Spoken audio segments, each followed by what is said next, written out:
And we're back. Oh, great to have you here, everyone. Truly appreciate you joining us. It is, of course, Gerald Glassford. Oh, I- That's the winner of the night right there. M24. I don't care what has been typed out. I don't care what will be typed out throughout the rest of the evening. We have a winner right there. There you go. It is Gerald Glassford. Thanks again for joining us right here at the Lakers Fast Break Podcast. Of course, go ahead and make sure you like all the stuff that we do, including my show, my other show. I do this show, I own this show, I run this show, but I also run as well the Pop Culture Cosmos, where we cover the latest news and trends in pop culture each and every week, twice a week, wherever you get your podcasts. I spoke to TJ Johnson. He and I dropped an audio version of the show that's going to be dropping tomorrow morning for all of our audio listeners out there, which will include our conversations on the terrible Xbox layoffs. Plus, we talk The Bear, Season 4, Ironheart. We talk a whole bunch of stuff coming up, including Jurassic Park Rebirth and more. Go ahead and check it out right there for you tomorrow morning. So it's a clean hour. It's not like an hour and a half, 2 hours. Clean hour, catching up on what's going on and what's trending in pop culture right there in the Pop Culture Cosmos, indeed. Of course, also as well, Joe Soro, he'll be coming up here hopefully in a bit. He is going to be on later on tonight on his channel, the Joe Soro channel. So 9 to 11 for here. Then 11, Joe's going to touch on a little bit more Lakers plus Dodgers. So go ahead and check him out on the Joe Soro channel on YouTube. Plus, also as well, the Joe Soro experiment on playback as well. And to Div out there, I checked on playback. I don't see any games with Luca. I'm able to go ahead and showcase out there for you on the playback channel. But we will be showing, starting on the 5th, we will be showing on the playback channel the Lakers games at the California Classic. So go ahead and join us for the California Classic. I'll have that on our playback channel so you can watch there. But no, Div, I will not have the Luca channel. I looked, and playback does not have any of those Euro games available. I have reached out to Vari, aka Sports Baby, and Mark, aka Xbox. Hopefully, my Australian friends can help you out on that, and they can pump it over on the Joe Soro playback channel as well. But also, of course, Daniel Barry Sports Highlights. Yo! Also, of course, as well, Alfred Esmond on Twitter, Stone Hansen at report_court on Twitter, Legend, I got Next Sports Media, the Lakerholics crew. I don't know.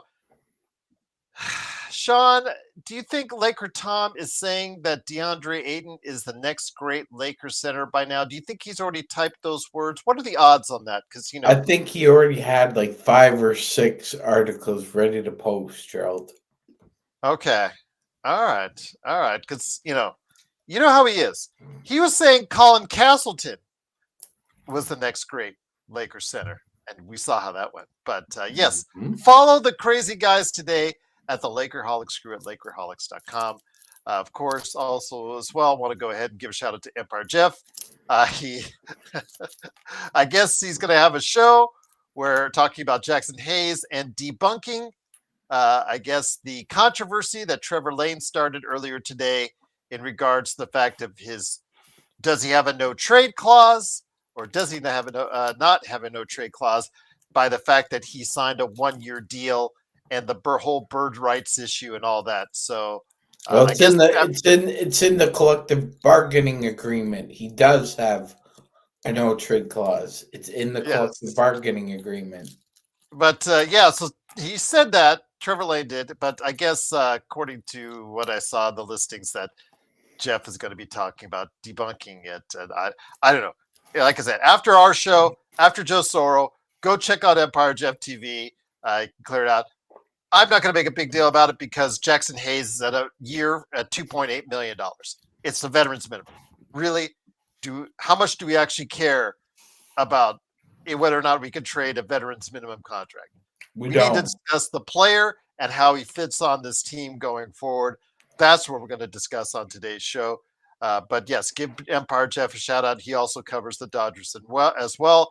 And then, of course, again, tonight after at 11 p.m., the Joe Soro channel as well. But it is, of course, Sean, the Magic Man Grice, the madman for Toronto. He is back getting off the Toronto freeways, back right here with us. It is the Magic Man, Sean Grice. Sean, always, I cannot wait for Joe to come on. What are you eating, Joe? There, Sean. What are you eating there? Give you something like that. Yeah, meanwhile, he knows I'm a diabetic, and he still gives me a hard time about it anyway. Yes, absolutely. Joe is like, the cruelty is the point with Joe. Tough. We're going to get into that here in a second. As far as do we have room for three centers, so we are going to get that into that in a second. Sean, great to have you here. Yes, it was a free agent frenzy today in day 4 of the NBA free agency. Okay, I'm lying through my teeth there. There wasn't really much going on except for one thing. It was the Los Angeles Lakers and a reunion of sorts as Jaxson Hayes, after all that he went through last season, and the back and forth, the stuff behind the scenes, the arguments with the coaches in regards to playing time, everybody's thoughts on Jaxson Hayes, good or bad. He is back as the backup center on a 1-year, $2.8 million veteran minimum deal. Again, it's another 7-footer coming in the lineup. I would prefer him, and as I've said, I'm not going to detract from this. I would prefer him as my third center. I think he'd be a great third center. During the regular season, you're going to utilize a third center quite a bit. But he's not. He's your backup center. He's as that.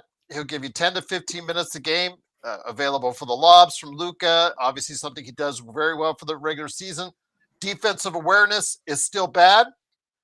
That hasn't changed. I mean, he gets out muscled like he did against playoffs. But the thing is, the playoffs, you're not going to need him as much because you're depending more on Deandre Ayton.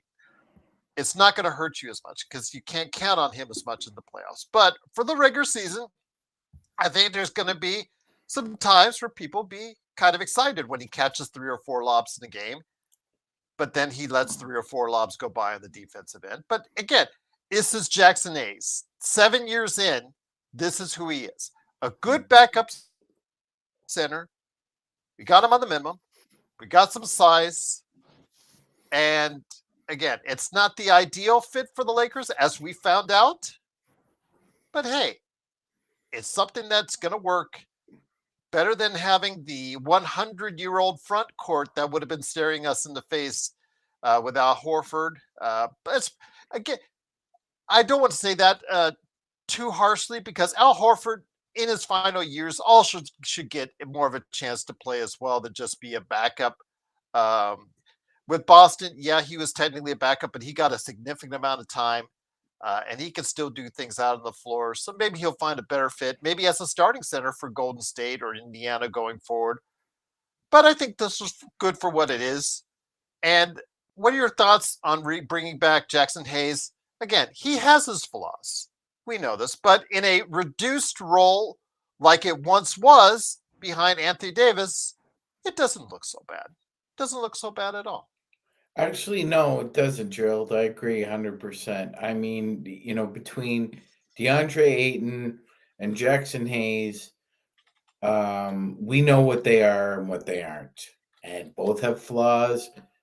Both are productive. So I think instead of looking at the center position last year, like, to use the Forrest Gump line, life is like a box of chocolates, Gerald. That's kind of what the center position was like last year. You didn't know what you were going to get. Now it's like a ham and cheese sandwich, Gerald. We know what we're going to get for lunch every day as a Laker fan for 82 games, which is fine. DeAndre Ayton is productive with 14-10, 16-10. Hayes, like you said, Gerald, can be very productive, very energetic, but is prone to lapses in focus and awareness, and that comes hand in hand with his at times bewildering athleticism to clueless defense in what seems in Like a blink of an eye can happen with Jaxson Hayes. Yeah. Again, it is what it is. On a minimum deal, he has his limitations. When you saw he was thrust into the starting role, you realized why he's a backup. He'll be a career backup. He is who he is. He had his chance to become a starter. He had the promise coming in as a top 10 draft choice. Didn't quite work out. And the first time around in New Orleans, they understood what they had and didn't have in Jaxson Hayes. They let him go. People were wondering why. He's a healthy, athletic 7-footer. The Lakers picked him up for a song. It worked out pretty good when he was AD's backup. Then you asked him to go ahead and start, and then you saw the flaws. These are flaws that we pointed out. These are flaws that I pointed out. As far as defensive awareness is really poor. His ability not really to rebound is really poor. But as a lob threat, that's what he does. And a lot of people are just so fixated on that point. As far as him getting the 2, 3, or 4 lobs a game, but not seeing the other end of the picture. Yeah. Let me just say this. In a reduced role, in a 10 to 15-minute role, those flaws don't stick out as much. He gives you energy in the right situation. Again, catching those lobs can be an exclamation point on a good run for the Lakers from time to time. And that's okay. That's not bad.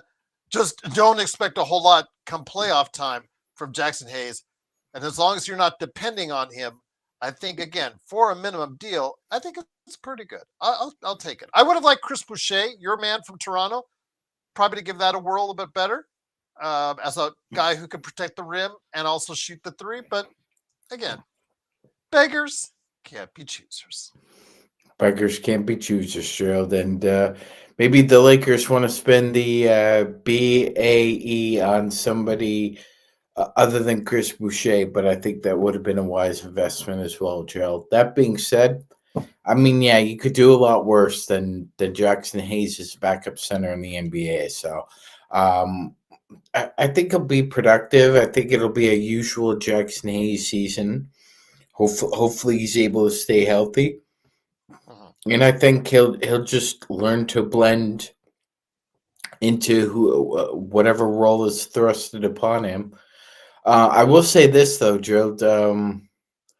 It's going to be interesting here because while both centers are very capable of being lob threats, neither one of them has a predilection for getting the free throw line. Now, you would think there'd be a causation with correlation with that, ladies and gentlemen, because most players that me and Gerald can mention who are lob threats get to the line a lot. However, Deandre Ayton and Jaxson Hayes have that unique skill set where they're athletic enough to catch lobs, but not athletic enough to get to the free throw line, Gerald. That's just not their deal. Some people are to get to the free throw line, like SGA, Luka, at times LeBron Well, as well. and there are players Some who have those skills. I said like a combination lob and free throw is that's a unique skill. Only about 3 or 4 guys in the league can do that. Ant can do it. Jason Tatum can do it. I'd make an argument that Zion can do it. That being said, we need something out of there though, Gerald. They need to be able to establish some kind of presence because that's the one thing now. You have 2 players with what their limitations are on offense. So Aiden's a lob threat and he can hit the mid range. We need to be able to establish space. Like I know Aiden's looking forward to playing with Luka. Well, if you're not prepared to go to the free throw line, then head back to the 3-point line because Luka needs all the room he can, Gerald. Because we saw what happens when things get gummed up by centers not being aware of where they are and what's going on in the game, aka Jaxson Hayes. And also, Gerald, we need to also establish the fact that it looks like Maxi Kleba is now penciled in as the third center. So Oh, dear God, help us they all. couldn't that obviously they couldn't find a sucker for that contract. So now No. Maxi Kleber is the third center. That's true. But we did get Luka. Whenever I look at Kleber, I ask myself, why? And then I say, you know what? We got Luka. We could just say when Kleber goes out there and understand why Dallas fans like Frank, that's in the chat right now, were so frustrated with him over the course of time as his play, and you look at his stats. You don't even need to see the product on the court, but I have. You just need to look at the stats to tell you how it went off the deep end and also the injuries went on the up end. I'll just say this when it comes to Kleber. Whenever I look at him for the rest of time, I'll just say he got us Luka, and I'll leave it at that. Oh, by the way, Frank says, Gerald, oh, hold on. In Mavs land, we joked that it took Luka to trade Maxi. that's funny. Go ahead, my friend, and then I'm going to touch on the actual roster as it stands. Yeah, no, I was also gonna say, Gerald, don't put it past the fact that Dennis Schroeder just had a sign and trade with the Sacramento Kings if he gets to play Maxi Kleba 4 times a year and see him on the court, because we know there's some bad blood between those two Germans. There you go. Absolutely, indeed. Sorry, I'm 24. I left that post up there too long about the cat, but it is the best post of the day. I'll just say that you got that there for you. But Mrs. M24, please don't be mad at M24. He's a good man. You just threw up on the cat, and we'll just leave it at that. But it is, of course, the Lakers fast break. It is, of course, Magic Man Sean Grice along with me, Gerald Glassford. Thanks again for watching, listening. Truly appreciate it. Jaxson Hayes has signed a 1-year, $2.8 minimum deal with the Lakers. So with that, Sean, not counting the two ways, which I'm hoping Eric Dixon will justify a two-way position, because I really am hoping that his offensive skills will translate to to what we're going to see hopefully this upcoming season. But we'll find out again starting on Saturday. Saturday we'll have at about 3:30, I think it is, on ESPN2, or if you want to go and check it out, it'll be on playback. So the California Classic will be there starting on Saturday. Be that as it may, it's 15 players right now, but this is the answer everybody in the chat, but Shake Milton's contract is not guaranteed until July 20th. So the Lakers basically have 2.5 weeks to decide if they want Shake Milton on the roster going forward. And I think for Shake Milton's sake and also the Lakers' sake, I think there should be a parting of the ways, because I don't think they're going to give him about the same chance that they gave him this past season, which is next to nothing. They'll give him like a brief cup of coffee to see if he can do something, and then if it doesn't work out, right back to being buried on the bench. Give him another opportunity to succeed elsewhere if he can, and then the Lakers, use that spot for something else. I know that a lot of talk has been about maybe getting somebody that might be better than Gabe Vincent, or do you want to bring in, if you're really not, enjoying the Maxi Kleber experience, reach out to a Chris Boucher or something like that, as far as for another big guy. At this point, what do you want? Let's say Shake Milton is sent out in the next, 17 days, excuse me. What would happen with that slot? What do you want to see with what's available left? What do you want to see that roster filled with? And Legend, if you want to stop by, I sent you the link, man. So I think it's a fait accompli now, Gerald, that at some point in time, De'Anthony Melton is going to become a Laker. That's the most likely scenario that I've heard and seen. We talked about it. It's just, okay, how is the knee? He had the ACL early in the previous season, so that's on the plus side as far as his rehab and recovery. Could you realistically just leave it open, waiting for maybe a Damian Lillard if he would be accepting of a role playing offside Luka or coming off the bench? I don't know if on that. Maybe he wants to go to a team where he can get more money because remember he got bought out. I mean, I see not bought out. He got waived and stretched, so he Waived, can yeah. get more. Yeah, he could get more money, a lot more money, if the opportunity arises. So that's the key there. Out of, as opposed to a buyout, he got waived and stretched. So I that's think the something issue, interesting there as well. yeah, the issue with Lillard, Gerald, I would say to him and his agent is you were slipping before the Achilles injury. There was, we know you weren't an all world defender, but NBA defender nonetheless. That being said, your offensive game has dropped off a little bit as well. You're not the sharpshooter you used to be, and you're definitely not the facilitator you used to be. So, yes, you're going to have to accept the role that's probably off the ball, coming off the bench beside Luca. Take it or leave it. And you're right, Gerald. He's probably going to want to look for a better opportunity elsewhere. Yeah. Considering the fact that, yeah, the Milwaukee Bucks are paying him $110 million over 5 years to do whatever the hell he wants. Damian Lillard can now do whatever the hell he wants, Gerald. He's getting all the money that's owed to him, and the world is his oyster right now. There you go. So what let's just say again to 20, the Lakers decide by the 20th I that would really LeBron, love to see. I would really love to see Palinka and whoever is left in that pool of Laker management to really try and sign one of these young 3-and-D players that have either been, their contracts have been rescinded or they have somehow fallen out of favor. We saw what happened with Trey Man, Gerald, so he's off the market. But Cody Martin is still out there.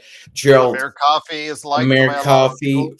Gerald, Milwaukee had to renounce the rights to Ryan Rollins. I love Ryan Rollins. I think he could be a defensive player of the year candidate for the right team. This guy's 6'4", 220, got the right kind of bulldog attitude. The point of attack defense is really good. I would love to see the Lakers use the BAE on him, at least I for a would say year. Amir Coffee though, as well as a strong Sure, possibility sure. because the fact that shot 41% from three, 6'7", good size as far as from the shooting guard or small forward. I know a lot of people talk about Deandre Melton also as well, shot 40% and We just really need to get bigger. We need to get yeah. bigger. Melton 6'4", Rollins is 6'4", like Gerald said, Coffee is Coffee 6'7". 6'7". We need to Yeah. get bigger. Like Vince, we saw what happened in the playoffs, everybody, with the past couple of years with constantly Gabe Vincent and Austin Reeves getting beat up in the backcourt, Gerald, or Pat Beverly, or God forbid, Shake Milton. You got to get a little bit bigger in the backcourt. Absolutely, because again, Bronny James, small. You got a really small Gabe Vincent. The thing is, though, if you decide to go right now, whatever's available, guys, the most attractive spots are in the shooting guard and small forward position. Point guard, even though I think they would kind of like a replacement for Gabe Vincent. If you really want to go that route, there's not a whole lot to choose from. Please don't tell me Chris Paul. Please don't tell me Chris Paul. I've already the idea of having Al Horford on the team as 100-year-old front court with LeBron. That would not be, Well, or and add anybody else in there would not be good. Try a lineup with Chris Paul and LeBron as well. I just think at this point I would lean towards a wing. And Amir Coffee, I think I'm feeding into the intel with him and Blood. I am thinking Amir Coffee. If we're not going to go with somebody like Chris Boucher, I would say Amir Coffee. Let's go with him. If you can't reach out and you don't have enough money for Quentin Grimes or a Cam Thomas to really, get pry those guys away, I would say one of those guys, Amir Coffee.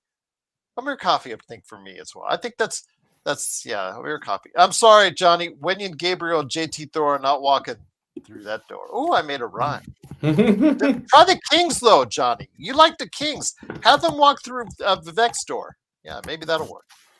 Go ahead, Sean. Your thoughts, my friend. But I love all's love, Johnny.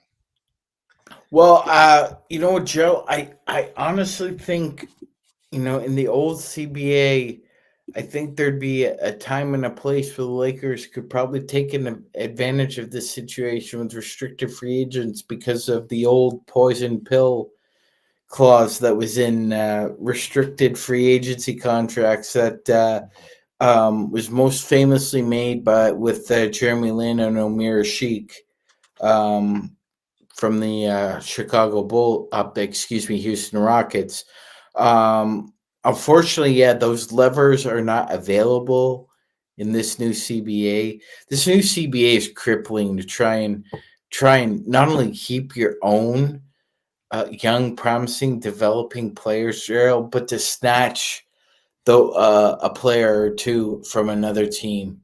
That makes it exceedingly more difficult. And we this is just the universe we have to live in. Ultimately, Gerald, I think when this gets renegotiated, they have to do a whole everything out by the studs and we repave because it is just a bad CBA that you've got to fish through to try and find talent like this because you've used up your MLE, you only have your BAE left and your veteran mins left. That's it. Plus, you have to be aware of trades because Gerald, at this point, we've heard rumors about certain wings available. Gerald, personally, right now, so to speak, I do not like. We talked about if they were going to trade Reeves. It doesn't look like that's going to happen. It looks like Austin's going to be in the Lakers' future plans. Then you, Gerald, something tells me Rob looks for the perfect trade. I think this is what bothers me the most about his I would say his lack of philosophy, more so as just a failsafe. Whereas he tries to look for the perfect trade.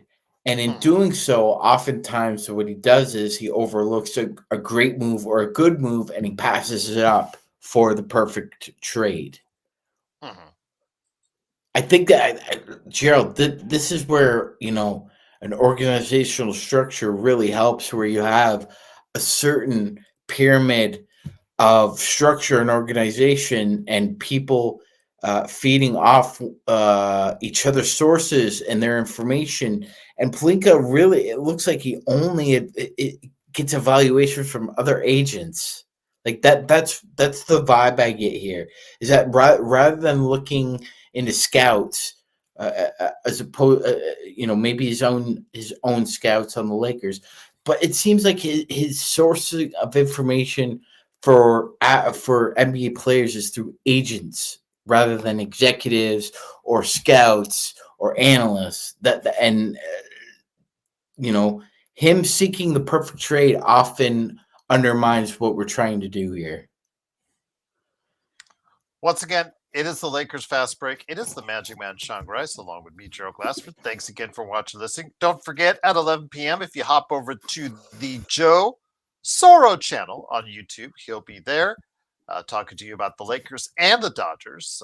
All things are pretty good for the Dodgers, especially because they got a sigh of relief with Max Muncy as they got news on the MRI today. So he'll talk about that and more. But it is, of course, the Lakers fast break here. Wave Goodwin. Wave Goodwin. The Lakers really like Goodwin as far as the way he played. I mean, he does have his limitations. Whether or not he can stretch the floor is that's something that's obviously he's always had to work on. It led to his departure in Phoenix, but right now he's on a very cheap contract with the Lakers. Again, I'm hoping Eric Dixon of the young guys that are at summer league right now. Of course, I want Dalton to be able to work on his defense. I could care less about his 3-point shot right now at summer league because I know it's good. I already seen it live at summer league. I already know what he can do at the 3-point line. I need him to work on facets of his game, driving to the basket, uh, defending on the perimeter. I need to see him work on that type of things starting at the California Classic. Bronny James, We need to see if he could be above a G League level All Star. I need to see him if he could be a rotation player in this league. I have still a lot of doubt that that can or may happen, but he is going to get more bites at the apple this time around. He has to in his second year. They have to see, or they're going to see, whether we like it or not, whether Joe likes it or not, whether we like it or not. If not, if he's going to get some time. So he's going to get probably some minutes out there at some point in time during the course of the season. So we have to see in summer league him develop with a more consistent shot and also be see if he can handle it and put it on the floor and get it to the basket. But of the young guys that are out there as part of the summer league roster, I'm really interested in the kid Eric Dixon. I would love to see him first off. If he's still floating around 260, he's obviously got to cut that down. But as someone who has the offensive skill and led the I believe he led the NCAA in scoring last year, or was one of the top leaders in scoring for the NCAA last year. He can put the ball in the basket and he can shoot at a 40% clip from the three-point line in college, and I hope that translates as well. Some of the things offensively he can do, the Lakers do need as far as coming off the bench. I'm worried, can he, with a reduced weight, be able to guard anyone out on the perimeter or rebound, which is something he wasn't asked to do or did very well at Villanova? Your thoughts, my friend, on Eric Dixon? Mm-hmm. Good, great question, Cheryl. Mhm. That's a great question. To answer your question about whether or not he has the kind of the chops to defend at this level, Gerald, I think that remains to be seen. I have my doubts. I do. I have my doubts, but my doubts aren't because of of his physical profile. If you look at Dixon, his feet are actually really decent. They're fairly good for somebody who is a tweener there.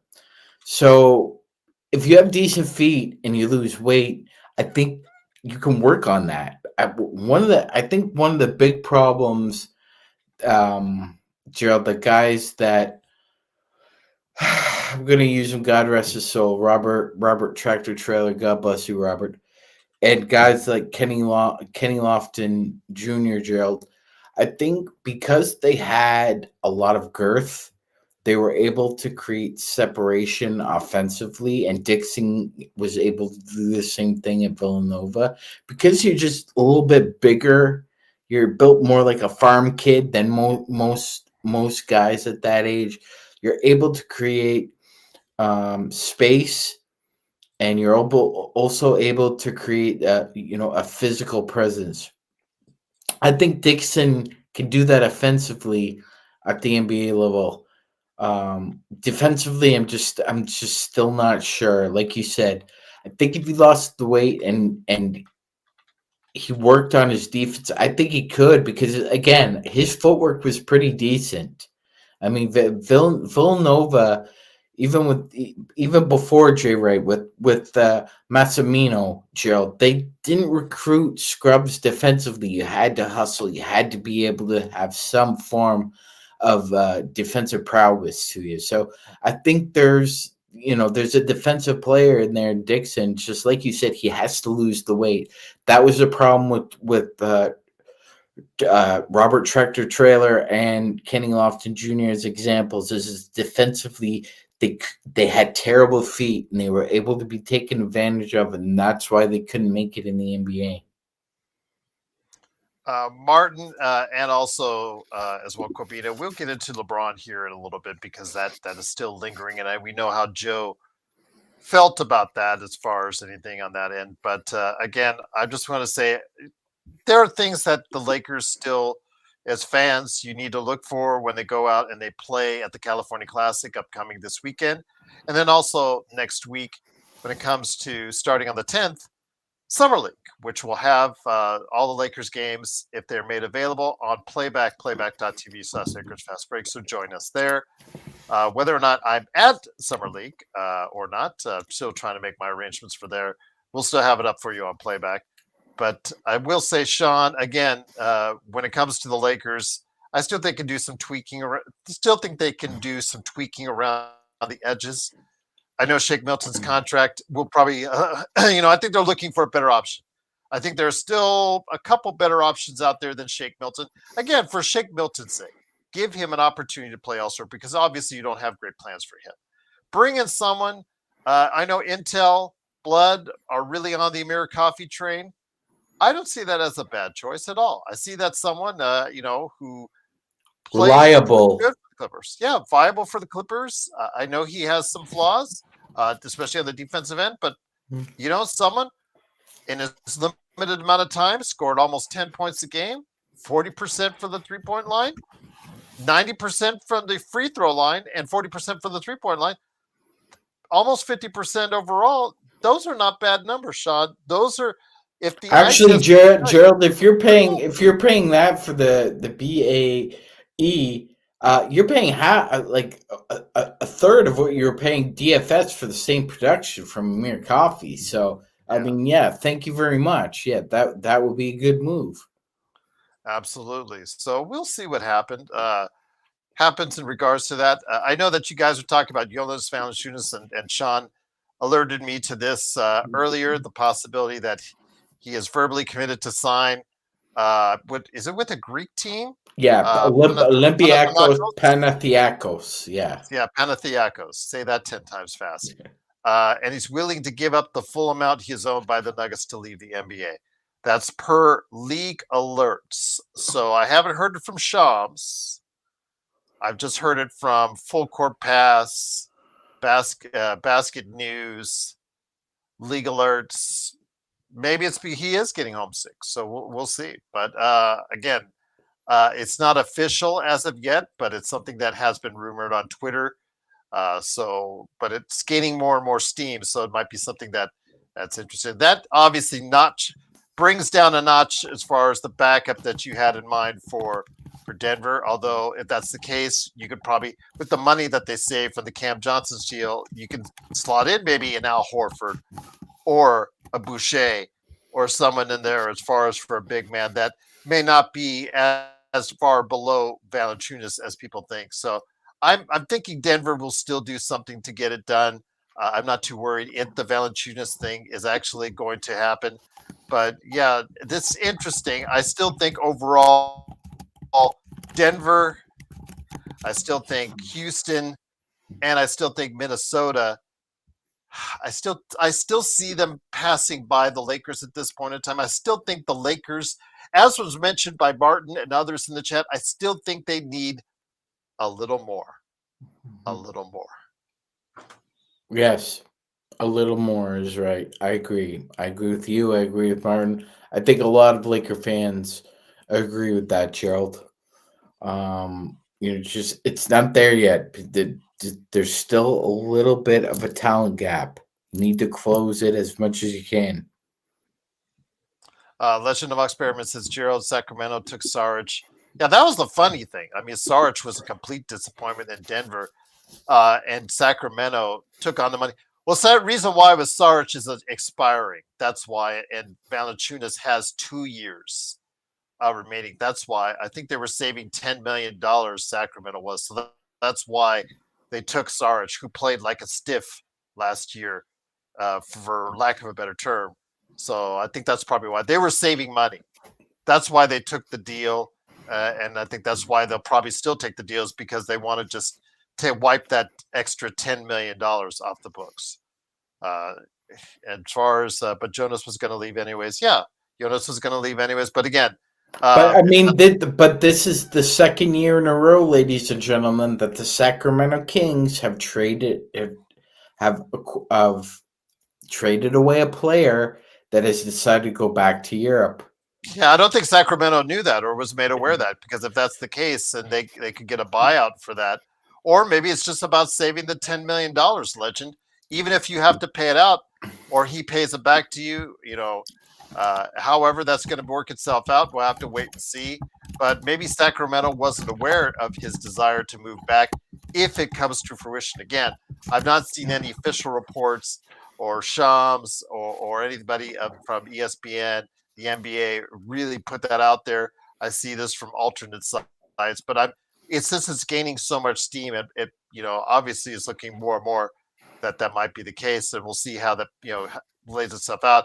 If he's willing to just bypass the entire $20 million, obviously if that's the case. It's not just a case of homesickness. I'm assuming he's going to get that 20 million recouped overseas as well. Yes, 100%. It looked like the numbers were, Panathinaikos was offering 12 million, and I believe he was only getting around Per 10.4. year? Yes, Gerald. 10.8. Yeah. 10.8. I believe it's 10.8. But yeah, yeah. That would make me want to go to Greece for an Yeah, extra I million. mean, look, absolutely, Gerald. He's from Lithuania. Do you know what an extra $1 million American can do in Lithuania? You can live like a king in Lithuania for an extra Yeah, $1 million. absolutely. And Johnny, you're right, Johnny. That's probably the most correct statement. This is the second statement. This is the second best statement of the day. Emission 24 still has the number one slot. Johnny is right there as well. You're right there. You're right up there with your statement of the day. Second best statement of the day, right there. Joe Sorrell, you like no one. That's correct. Outside of his wife and kids, I don't think he likes anyone. But that's beside the point. Joe is hopefully going to join us here in a little bit, but make sure you join the Joe Sorrell channel at 11 p.m. because it is Joe Sorrell talking about the Lakers and the Dodgers as well. Of course, it's Gerald Glassford along with, of course, Magic Man Sean Grice. Thank you so much for watching this thing. Legend, yes, that will free up some more money as far as what they can offer Horford or another trade. You never know, Legend. They might want to go ahead and get more dead weight off their their bench that didn't help them when they needed to, and it gets even better if that's the case. The options for Denver are there, and it's just again part of the reasoning that I still think, despite the, how should I say this nicely, Sean, with the mutual return. It's like, okay, you leave your girlfriend, and then you realize maybe there isn't actually anyone better interested in me. I think I'll go back, even though they really don't want me back a whole lot. I guess that out of convenience. So I guess Jaxson Hayes coming back to the Lakers, and the Nobody Lakers, wants me. yeah, exactly. And here he comes back. There it is. Still, again, a backup center. You've got your center position pretty much covered right now.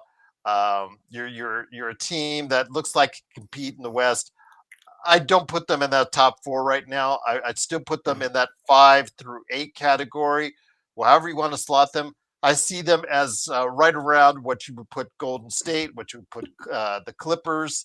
I don't put Phoenix up there as yet. I don't put anyone else right in that slot, but I put those right around those 4 teams that are right below the top 4 in the West. But then again, if they were all in the East, we'd be talking a different story. But they're not. They're in the West. I still think that the Lakers still need things around the perimeter as far as defensively. You talked about 3 and D.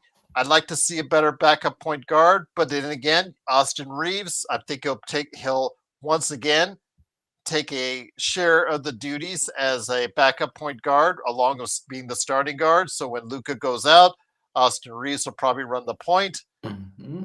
So you're not crippled by it by any stretch of the imagination. But I just, again, seeing how we're doing, again, the fact that I still feel that there's a sense of urgency, still feel that if you make the right tweaks around LeBron and Luka, you can put a team that can compete for a championship. I just don't see the 100% the right tweaks I'd like. But be that as it may, I still see a 45-47 win team that, who knows, injuries going one way or the other could be very advantageous for the Lakers to find their way through.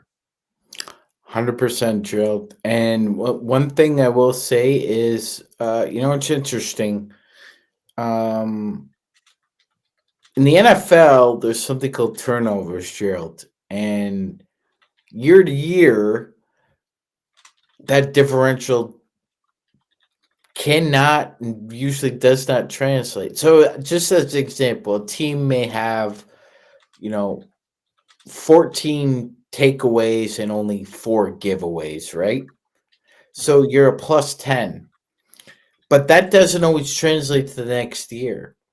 Similarly, in the NBA with bench scoring does not always translate year to year. Now, we had a terrible bench, Gerald. We had a bottom 5 bench. The Lakers, the Knicks, the Kings, and the Nuggets. Can't forget about the Nuggets, Gerald, because you told me, Sean, they're gonna be. I don't like to be mean to you, Sean, and say I was right, but You're right, yeah, I was right. All right, but let's leave it at that. but I mean, But they. I don't see a big improvement there, Gerald. Do you? With Jake? well, New York, first off, with Mike Brown, will start playing their bench. I mean, they'll dust off some guys. Finally, Ariel Hookporty, who signed a deal, they'll dust him off. They'll dust some of the guys off. They're going to get Clarkson in there. Okay, Yabusele, so they're going to the be an Yabusele, improved bench. Yes. yeah, they're going to be improved bench. The Yabusele signing will be great. Robinson in a contract year. Watch how healthy he'll be this time around, Sean. It will be amazing the healing powers for Mitchell Robinson in a contract year. It's going to be amazing, those healing powers that these players have in that dirt. I'm just going to say this.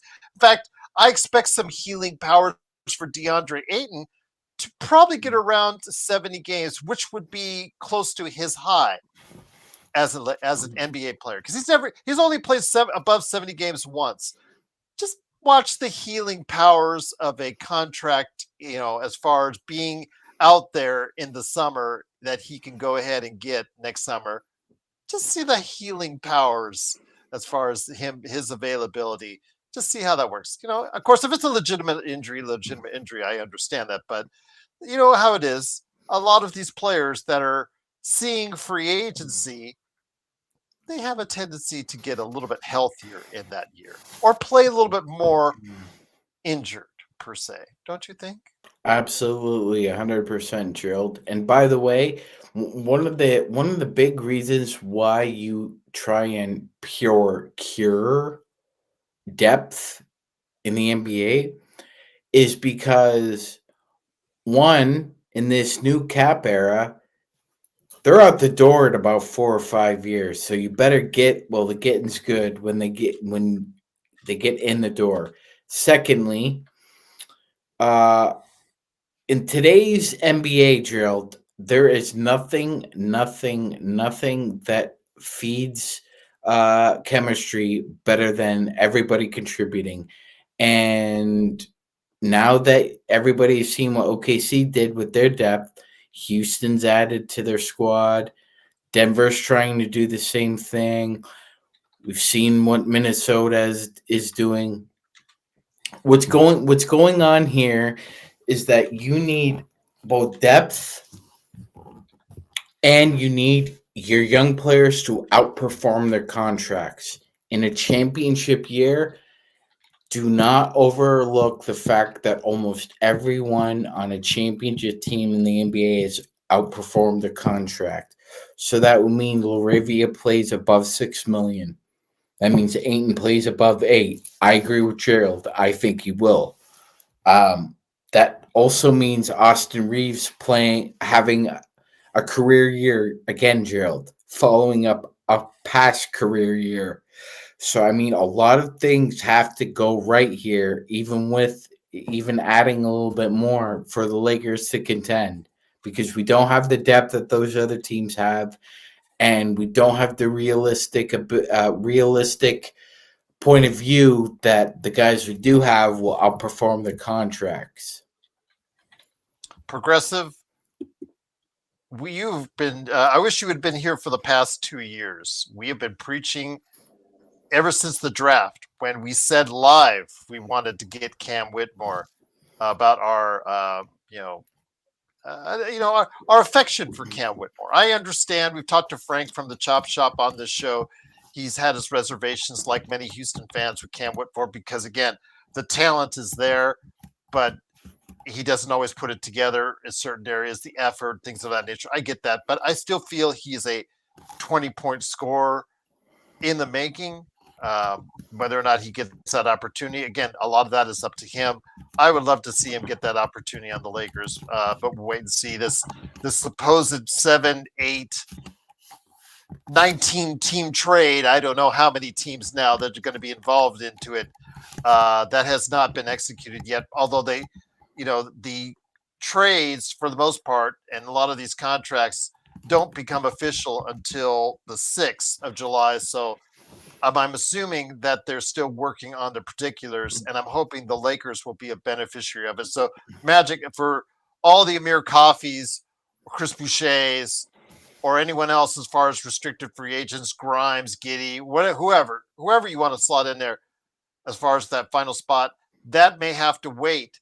And I think maybe that the league is in a holding pattern on that for many teams, because if they're involved in this trade, however big it gets, I think that puts a hold on many roster spots for all these 6, 7, 8 teams until they figure out exactly how this trade is going to go down. Yeah, exactly, Jared. It looks like a couple teams have kind of come forward, and it looks like it's simplified for them. The Lakers are just going to receive the compensation they received on draft night, nothing more, nothing less. It looks like the Atlanta Hawks are just going to slide the Asa Newell deal in there as well, Gerald. So, but yeah, the other five teams are going to hold up gum up the works for teams that either want to sign somebody to an Exhibit 10 or a two-way or the BAE or the full NTMLE. Yeah, it's going to be a few days at least. I know you asked me the question on that as far as Connect or Whitmore, Carter Bryant. I would probably say at this point I would take a younger Cam Whitmore. I just think there's more potential there.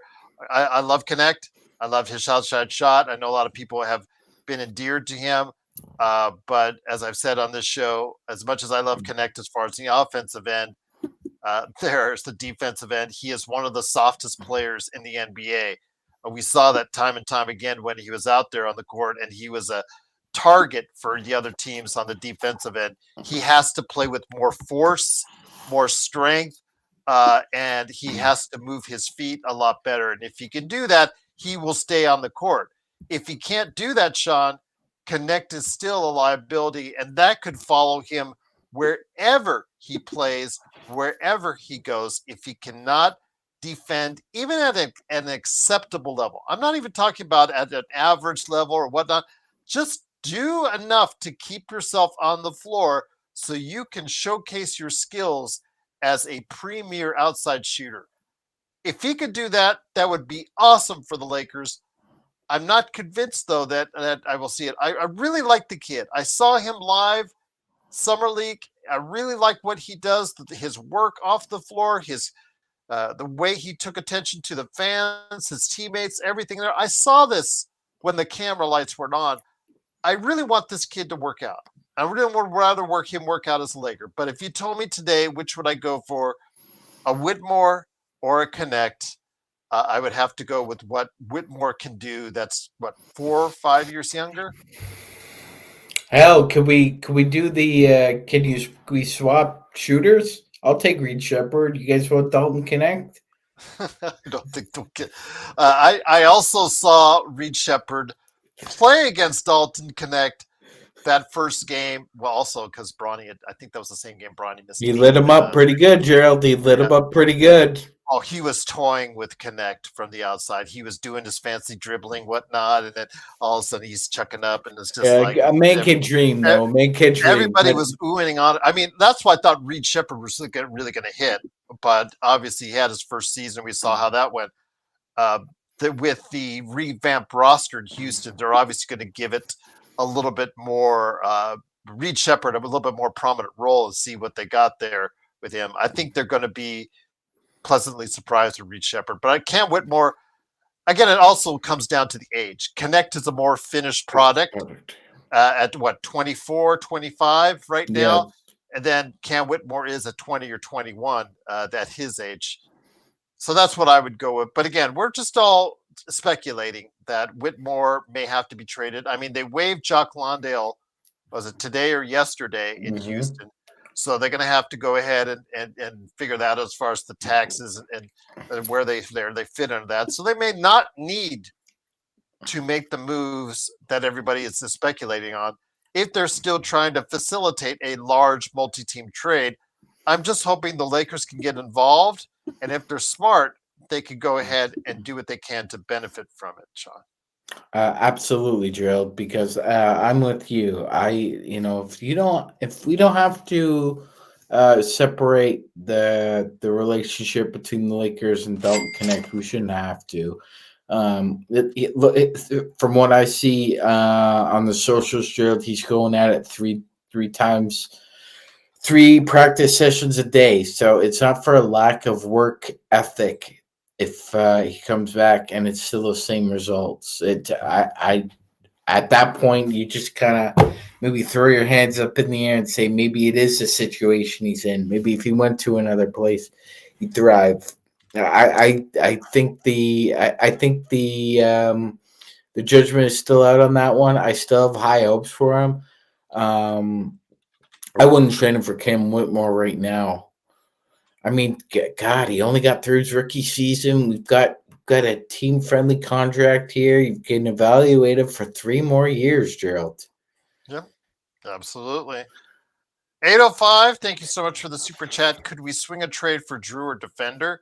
I would not swing a trade for Drew. I think that a guy in the mid 30s with a mid 30s price tag per year for 3 more years as a defender, he's lost a step, and I would not go there. But I do like where you're thinking 805 with the defender deal. I still think Herb Jones would be the one I would try to still call and still pry from New Orleans. I know that Jake Fleischer, that Stone was retweeting to say that everybody knows that Herb Jones is on one of the best contracts that's out there. Uh, Although his team is one of the dumbest teams out there. Okay, forever how bad we talk about Rob Pelinka on this show, forever how bad and how inconsistent we talk about Rob Pelinka on this show, there's always worse, seemingly. And now with the regime with Troy Weaver and Joe Dumars in New Orleans, I think we might have found that sucker for a team right there, Sean. I think so, Gerald. I mean, if Rob is curly, that makes Joe Dumars baby Huey. It's it.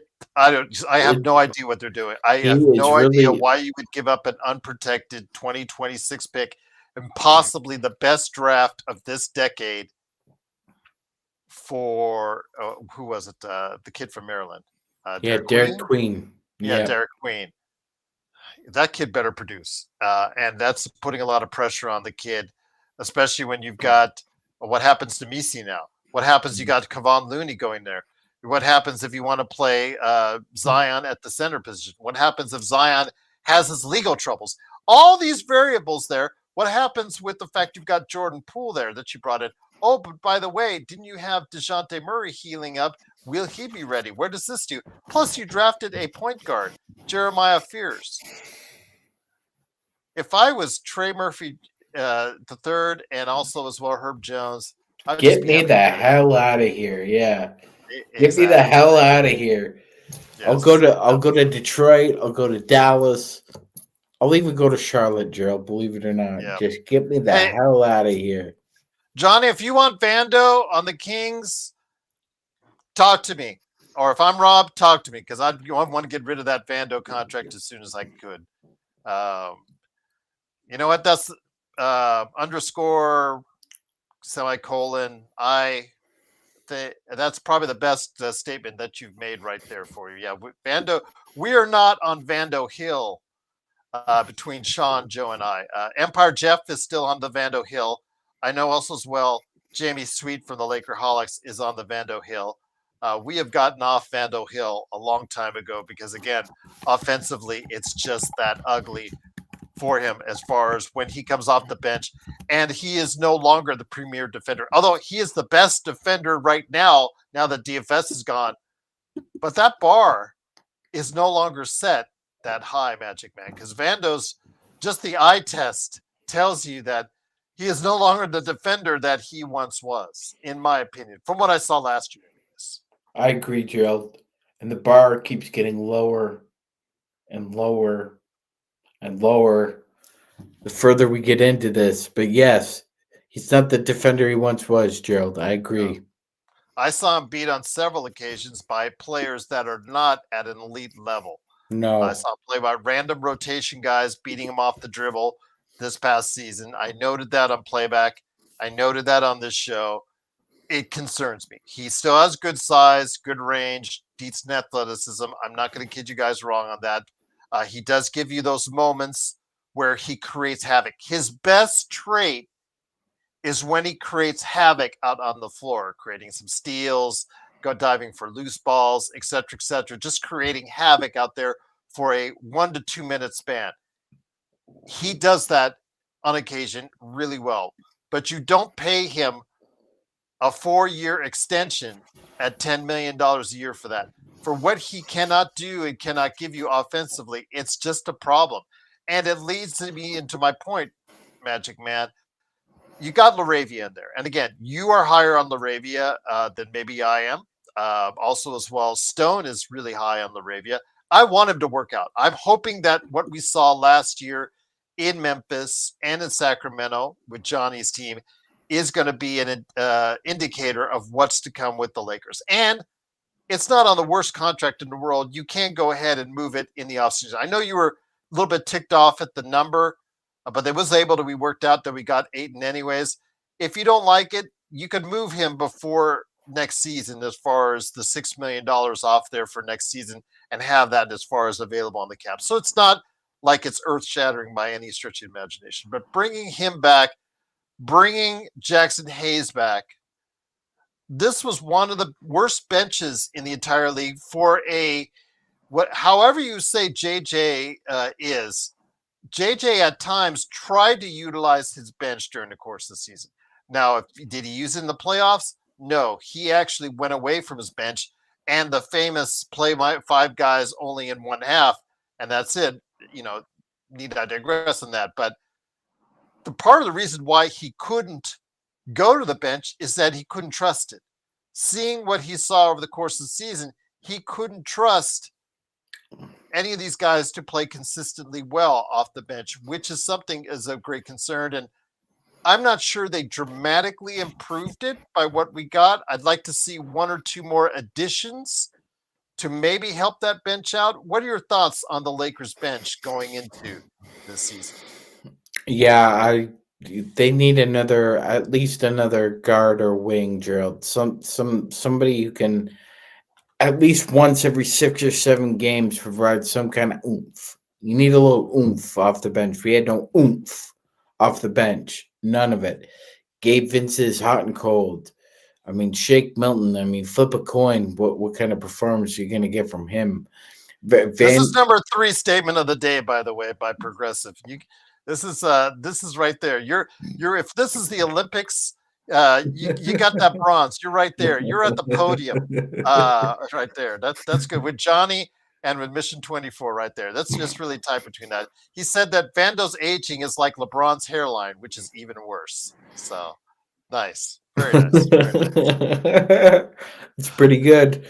That's Yes. pretty And by the good. way, Gerard, Sadiq Bey is in New Orleans. So if you want to go ahead and work that trade out for Herb Jones and Sadiq Bey has to be thrown in. Oh, I'm another guy who wants to play power forward all the time. Yes, I know. That's his career before he got injured in Detroit. He looked like he was going to be something as far as a marquee 3-point shooter, and it just hasn't quite worked out that way again. But Alan says Dalton improvement, Gerald. The improvement has to be on the defensive end, Alan. If he can't guard anyone, he cannot play. You cannot have him out there for extended periods of time. We know he can shoot 40% from 3. But if he's giving up 6 points for every 3 he gets, that's not going to help your team. If I'm going to tell you this, Alan, if he dramatically improves his defense, he will get consideration for most improved player. Yeah, absolutely. But I did want to mention Progressive. Before you state it like that, remember it's a 3-year career. and the 37%. He's actually averaging 37% over the course of his career, but his first 2 years were at 33 and 34% shooting. So do you take the first 2 years of his career in consideration and say that's who he is? Or do you take the 1 year he did shoot 44% from three in Memphis, and later on in that same year, the 38.5%? Do you take that in consideration? That makes the 37.1% on that progressive. So when you look at the stats, look at his overall career. Are you buying the 1 year that he had that was good, or the 2 years that he had, Sean, that were average or below? What's the average? 35%? So slightly below I average. think the average is around 35 and a half now. Yeah. Yeah. So I think he's more towards, below average, Gerald, actually. And I really want Connect to work, Progressive. I really want Connect to work, but he has to not be just be acceptable. Alan, just be acceptable. You and I watched on playback when he got beat time and time again on the defensive end. They could not keep him out there, and they weren't getting him the ball. So it was just he became a target on the defensive end. He has to become an integral part of the offense, and he just has to improve just enough on defense to justify him being out there. I think he can have a strong season on the Lakers or someone else. He just has to improve in certain areas just enough to keep him out there so he can be given the ball, given the opportunity to go ahead and do what he does best, Sean. Yes, Gerald. I think that's what you have to emphasize if you're JJ Redick at this point with what you have on the bench. We don't have world beater as far as defenders go, and we don't. Rebounding is going to be an issue too. That being said, if they can run in transition, I think this group can alleviate a lot of issues we had during this past season. Because I mean, one of the big issues that we had in the first part of LeBron's career as a Laker was that half the time the bench performed well and half the time the bench performed poorly. And in that case, a 7-point lead often dwindled to, say, being tied at the end of a first quarter, Gerald, or being down 8 to 12 points, when LeBron and AD came back into the game. So at this point, it's up to this bench to improve significantly, because we only averaged a hair over 24 points off the bench last year. It's terrible. It's terrible, ladies and gentlemen. That is a bottom 5 bench in the NBA. Your bench needs to average anywhere from 30 to 70 points a game. Now, 70 is on the crazy stretch, but some benches can do that. But you need some kind of consistent productivity from your bench in order to compete, especially in the playoffs, Gerald. We saw it. He did not trust anybody off that bench. So we basically played 5 guys for 5 games, and you saw the results. Once again, it is the Lakers Fast Break. It is the Magic Man, Sean Grice, along with me, Gerald Glassford. Thanks so much again for watching, listening. Truly appreciate it. Another good crowd tonight. Please make sure you like and subscribe to get the latest notifications on when we go live on the air with the latest Lakers Fast Break podcast. I'm trying to go ahead and get all your comments and questions out there as best I can, guys. So bear with me. Nay had a question, or Nay had a comment here. Who helps the Lakers? And a good question, too. Who helps the Lakers more this year, Sean? Bronny or Dalton? You know how high, for lack of a better term, we have been on Bronny in the entire tenure he's been here. We've constantly said he's not an NBA player. He looked like a G League All-Star at the end of last season, not an NBA player. But that has to change. This is his second year. He's no longer a novelty. No longer should the crowd be cheering when he comes into a game just to treat him as a novelty. No longer should I be going to games like at Summer League here, maybe in about 10 days or so, and seeing him and hearing the crowd laughing when he's breaking up three-pointer after three-pointer and airballing three-pointer after three-pointer. Those days should be done.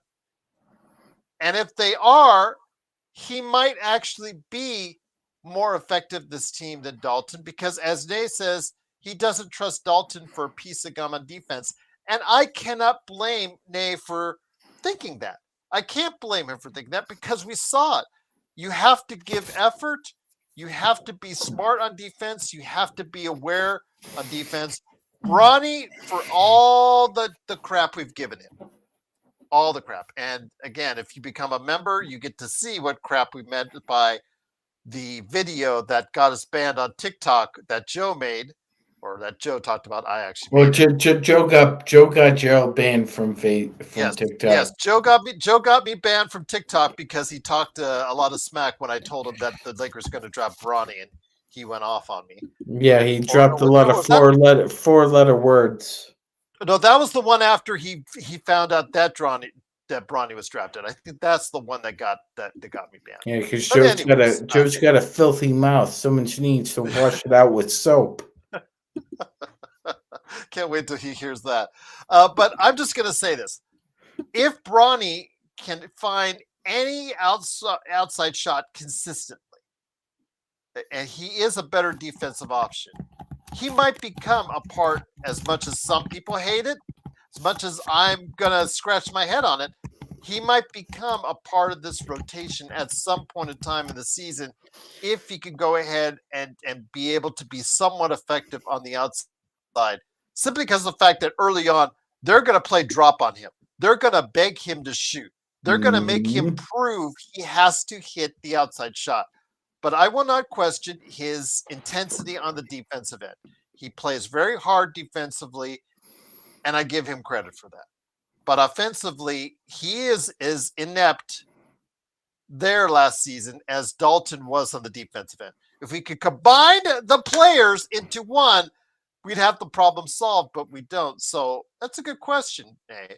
And before I get to Carter's question, which would you go for? Who do you think plays more? If they both play out the season and Dalton isn't traded, who plays out the season more from the bench, Bronny or Dalton? I would say Dalton. Do you say Dalton. that definitively, or do you Yes. say that? Yes. Yes. Okay.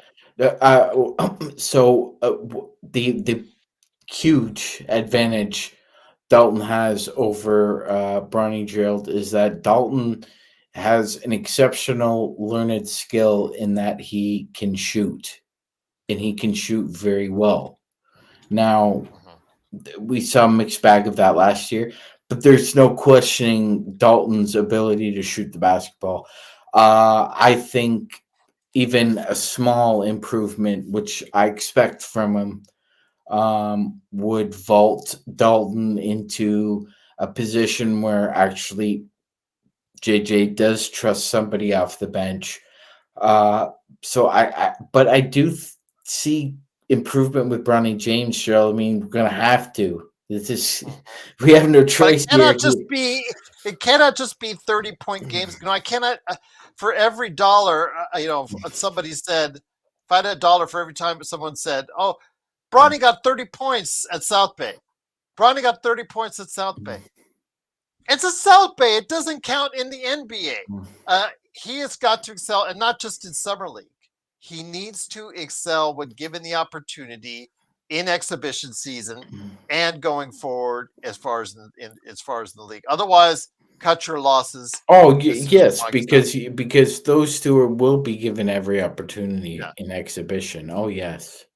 Absolutely. And I got another good one for you. Carter Bryant asked a good question because this is something that goes back to something you said first before anyone else.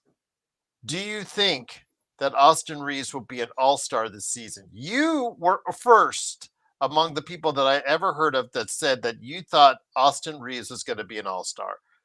Do you still think that? And do you think that will happen this season? Yes, I do, Joe. Okay. I do. I think he's going to outperform his contract again. I think we're going to see. Look, one thing you can't say about Austin is that he doesn't go back to the lab and just sit and sulk. He goes to work. He worked on his dribble after what we saw at FIBA, Gerald. and we saw him work on his defense the past 3 seasons. So I expect him to work on how to get away or how to learn to play in a phone booth when the pressure's on the line defensively and you need to get the ball out or you need to give it up. So I expect him to improve significantly there as well. So yes, I do think he's going to be an all-star. I thought does Shaq still own a piece of the Kings? I thought he still did. I thought Okay, he because still did. Johnny's saying sign Jaxson. Why would he want to go to the Lakers when his dad owns a piece of the Kings? If that's the case, Vivek should sign Jaxson. Is that Sharif? Yeah, I think it's Sharif. Because remember, he was in the G League team when that was still the G League night that was here in Vegas that has died a horrible death. Oh no, my bad. Our mistake, Gerald. Yeah, he officially sold his stake in the Kings. Oh, okay. He just had it. He had it for a cup of coffee and then decided to sell it. Okay. 805. Thank you so much again. Happy 4th to everyone. What's on the grill at the barbecue? For me, I'm going with Italian from Buca di Beppo. I'm ordering that. Filipino food, some of which we'll be cooking straight up. It'll be authentically cooked. And then I'm also getting some famous capriotti sandwiches as per requested. So that's my party. Joe is here. Joe, I'll put you up there on the screen. Yep, eating like Sean. See, I told you he would do it. So there you go. We already called this about 1 hour and 15 minutes ago. But Joe Soro's here. Make sure you check out Joe Soro in about 42 minutes on his channel. Right there, talking about the Lakers and the Dodgers. It is Joe Soro. Joe, good to have you here.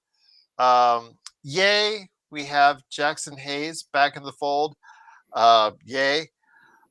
I mean, it's okay for what it is. You like him much more than I did. You thought he had a better season than I did. I think there's still flaws in his game, but again, he's not playing starting center. He's not starting center, so we don't have to worry about it. 10 to 15 minutes, get a few lobs. It's not going to hurt you as much as some of his flaws that stick out. So for 2.8 million, a veteran's minimum, that's not too bad as far as the options that were had available. What are your thoughts on the signing of Jaxson Hayes?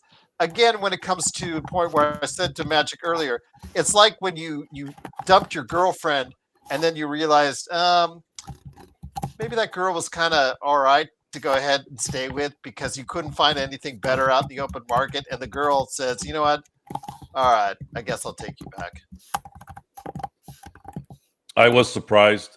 I think the Lakers did want Al Horford, although reports are saying he's going to go with Golden State. Mm-hmm. Could go with Denver if the Jonas Valanciunas rumors. It looks like he's going to Greece. I don't think there's. I just don't think there's a reason why a report like that would come out unless it was happening. But I don't know. I would have preferred Al Horford. There's a team concept. There's a talent that's still there. There's a leadership. There's experience. There's all that there. I would have liked to have had that with the Lakers because I think it would have helped DeAndre Ayton and might have given the Lakers a leader in the locker room that wasn't LeBron James. LeBron James has a warped leadership quality. That's for sure. It's geared towards what he wants. And when I say what he wants, it's what makes LeBron feel good. Now, when you look back at the Michael Jordans, the Kobe Bryants, in most recent history, when you look at their leadership, they're maniacal a-holes, but it was about winning. As long as you help them win, they were with you. But if not, then you were dead. With LeBron, it's about making himself feel good. You know, he's got to have his cookies in his airplane, otherwise he's going to leave. Jaxson Hayes does serve a purpose. I believe he played probably his best basketball between February and March, from my view. I thought he was really good at getting to the basket and getting those lobs like we thought he would. Maybe he'll improve a little bit now with a training camp and an off season with Luka. I think he's the perfect backup center. I think he's the perfect center to be able to use during an 82 game season. How much he's going to be used in the playoffs? Probably not much, because his skills get, deteriorate in the playoffs. It's just not going to be something where he's going to be able to use it there. So that's my view on that. And then now the Lakers can focus on possibly getting a trade or some kind of acquisition for the BAE of a player that will help them on the perimeter as well in scoring and maybe a threat. And they'll probably have to not guarantee and Shake Milton, because they have already 15 players on the roster. They're probably going to, because they have until the 20th to not guarantee on the roster as well for Shake Milton. So to free that space up, hopefully they'll get someone, like you said, a little bit better with the BAA. Before I get it back to Magic Man, Sharon said, I think Sharon, his keyboard is right on where the mic is, so that's why I don't think he can move it. Is that correct, Sean? Yes, that's correct. Yeah, and I also like the breathing. Yeah,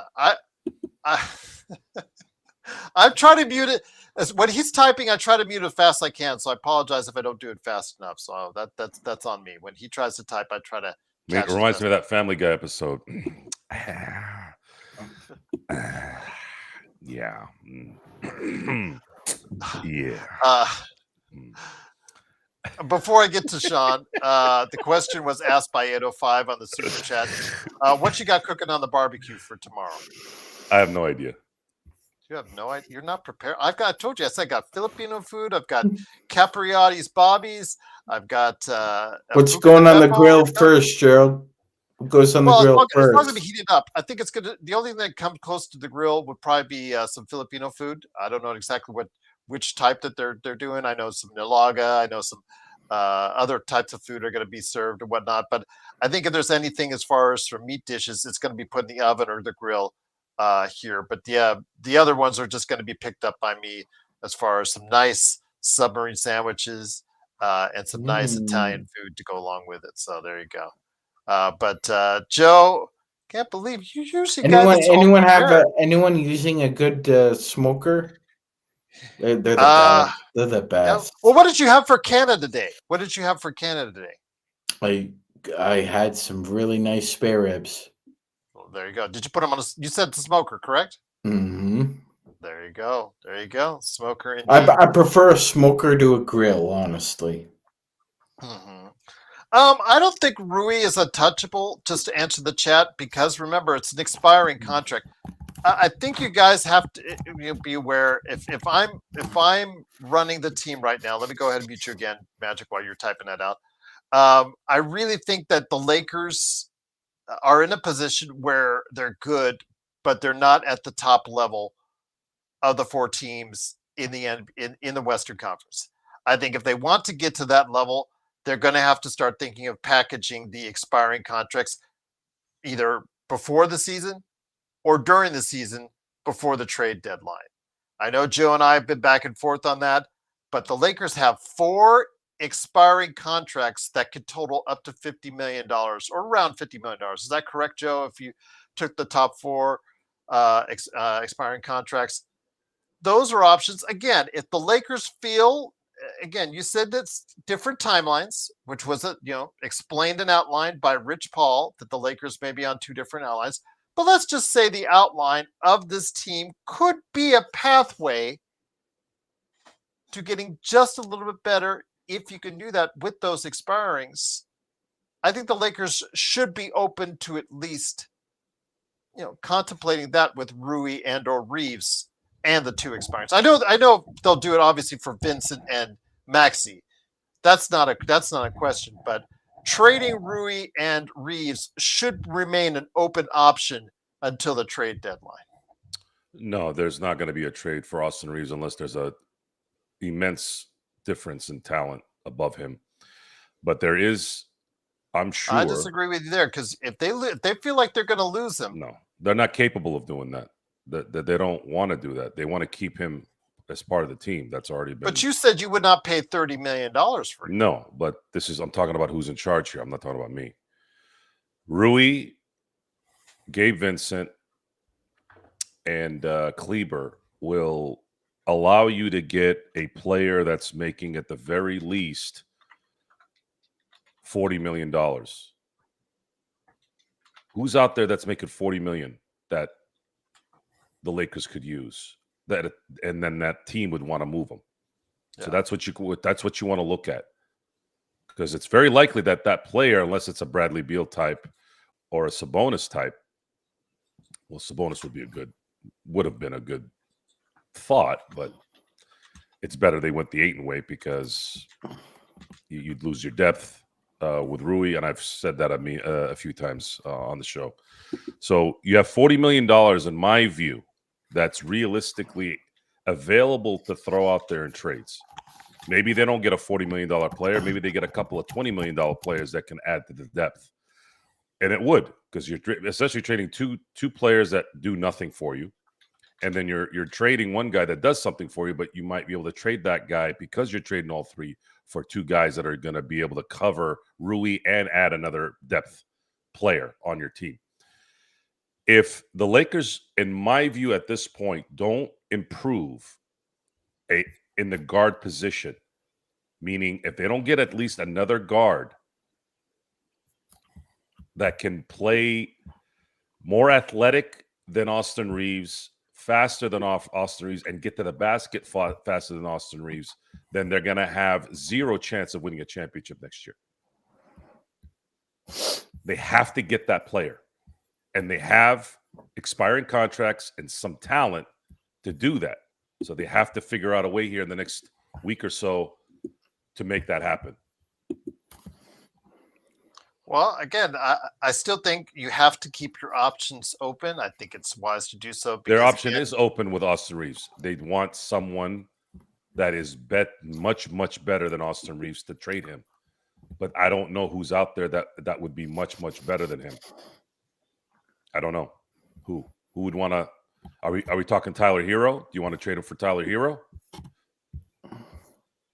Package of Tyler Hero and Wiggins?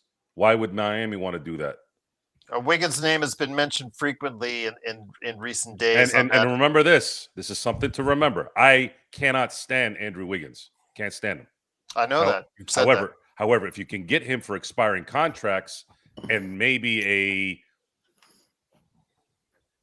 protected first, you have to take what you get at that point. But I am not trading Austin Reeves for Andrew Wiggins unless Tyler Hero is involved. Then at that point, I feel a little bit better. I still would go to New Orleans first, talk and ask them for Herb Jones and Missy. That's my personal deal. You already if they were going to do something like that, they would have done it and not have to. Yeah, they would have already done it. That would have been ideal. But why would New Orleans trade? Gerald, honestly, I was going to answer this question. Not on this team. Missy what is that? Semicolon I. Not on this team. You put Tyler Hero on this team. Oh, he's lights out better than Austin Reeves. Missy was their starting center, Joe, but no longer with Derek Queen and Kevon Looney that they just brought in. That says to Eve Missy that, hey man, sorry, you're back down on the totem pole, which is giving away a 7-footer with some potential and athleticism that you could utilize on your team. But Herb Jones is the one I'd be going after. Go ahead, Magic. Thank you. Yeah, absolutely. Gerald, if that was the case, I would have to go really hard for Trey Murphy, because I would tell Drew Dumars, the second you have Austin Reeves on your roster, he's the best guard on your team. Yeah. He's a better hold on, Joe. Hold on. He's a better guard than Zion Williamson. He's a better guard than your hurt DeJounte Murray. He's a better guard than Jose Alvarado, and I would insist that you have to include Trey Murphy. You're not winning. You're not winning for the future. You're not winning anything in New Orleans. He is your best player. Yep. His prime is being wasted. We can win right now. I am offering you an all-star in Austin Reeves for Trey Murphy. Murphy and Jones as the number 2 and 3 spots, as OG said, are exactly what the Lakers would need. Playing alongside LeBron and Luka. I think Joe would have a little bit. I think we all would probably be a lot more optimistic if both those guys were the 2 and 3 guys on this team as far as playing the shooting guard and small forward, the wings, to say on that. But I wanted to go ahead and touch on. Johnny says Joe Soro wants someone he hates Wiggins. Yeah, he's not a Wiggins fan. I'm not a huge Wiggins fan either because the fact is his best play is behind him. Because that's how much he wants to win. That's how much Soro wants to win. Those days he's willing to have people he hates. Those days, something he loves. Exactly. Those days had gone in regards to him being at that level he was as a Finals MVP. So that's part of the reason. Plus, he doesn't have the greatest contract in the world as well. M24, shout out to you. Colonoscopy. Again, I've had 3. You have to get it done. You have to get it done. Don't be ashamed of it, man. And I'm really thankful that you were honest and open on that. More props to you, my friend, on that. So it is, of course, the Lakers fast break. Joe, again, it is what it is. I know a lot of people are asking. I know that there it is. Okay, I remember. It was asked about Jaxson Hayes. I would have gone somewhere different as far as getting Jaxson Hayes instead of getting Jaxson Hayes. But then again, these are desperate times. The Lakers, day by day, grew increasingly more desperate to fill that hole at the center. And again, Jaxson Hayes, I would have him as my 3rd center. You have him as your backup center. It's, again, during the season, he's gonna go ahead and get some lobs, do some things for you. He won't play much in the playoffs. So really, at $2.8 million, whether or not you can trade that, and again, Trevor Lane, Empire Jeff, they're going back and forth on it. Let them go back and forth. Doesn't really matter if they can trade him or not. Because Trevor Lane, because of the fact, and Sean basically also said as well, because he was brought back on a 1-year deal, he cannot be traded because of bird rights issues, essentially. And I think the title of Empire Jeff's show, guys have to clarify that for me when you guys watch it after ours and Joe's show. If that's the case, he, I guess, was saying that that's not the case. But again, either which, we're only talking about a veteran's minimum contract. Yeah, Trevor Lane they could trade him, but he loses his bird rights. He'll lose. He has to say yes. He agreed. Yeah, he has to say yes.